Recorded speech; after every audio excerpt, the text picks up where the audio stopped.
Welcome back to Healing Hearts, the show that guides you through life's toughest emotions and helps you find peace and resilience. Today, we're exploring one of the most universal and deeply personal experiences, grief and loss. Grief is a natural emotional response to loss. It often brings a complex mix of feelings like shock, anger, guilt, sadness, and even disbelief. But it's not only emotional.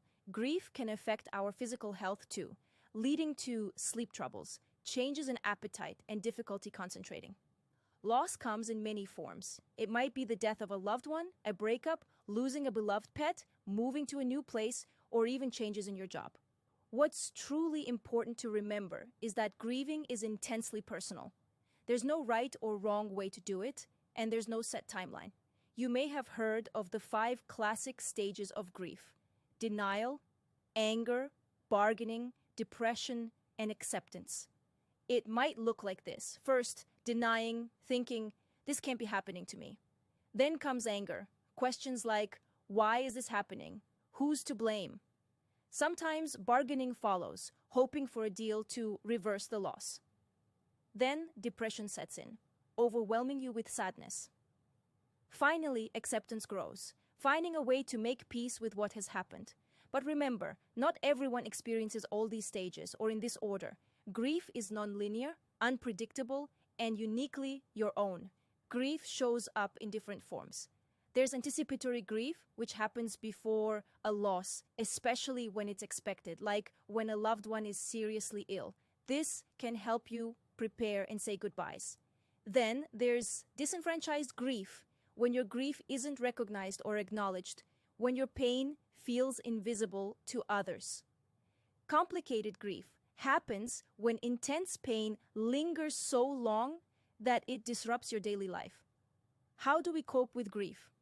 The first step is allowing yourself to feel your emotions fully. Suppressing them often deepens the pain.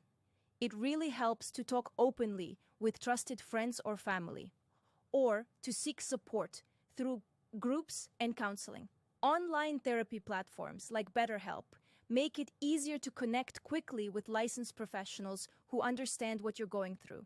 Taking care of your body is also essential. Regular sleep, nourishing meals, physical activity, and engaging in hobbies can provide comfort during this difficult time.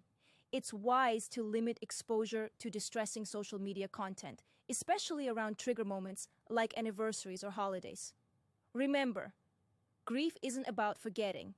It's about acceptance and moving forward in your own time. If you or someone you love is struggling deeply, there are helplines available to offer support. In the US, the Crisis Call Center at 705-784-8090 is one resource. In the UK, Cruise Bereavement Care is available at 808-808-167, and in Australia, Grief Line can be reached at 03-9935-7400. Grief touches each of us in unique ways, and honoring your own journey is the most important step. Facing grief openly is tough, but with support and self-care, healing and hope are possible. Thank you for joining me on Healing Hearts. If this episode resonated with you, please consider sharing it with someone who might need it. Remember, you're never alone. Take gentle care of yourself, and we'll see you next time.